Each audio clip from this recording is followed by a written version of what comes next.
Marilyn, anong ginagawa mo? Ikaw ba si Peko? Sige, ano ang ginagawa mo sa eleksyon?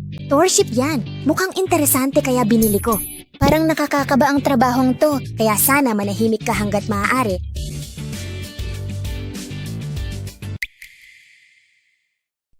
Ano ang nangyayari? Uy, lumaki ng 1 sentimetro ang Diyos ni Coco-chan. Siguro hindi mo na kailangang gawin yan ngayon?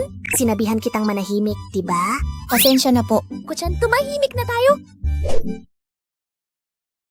Anong ginagawa mo? Gandang dulo. Nakaka-distract naman. Pwede mo ba itong gawin sa bahay? Yaka, sa susunod na pagkakataon? Sa kabuuan, pag ginawa mo yan, magagalit talaga ako. Chan.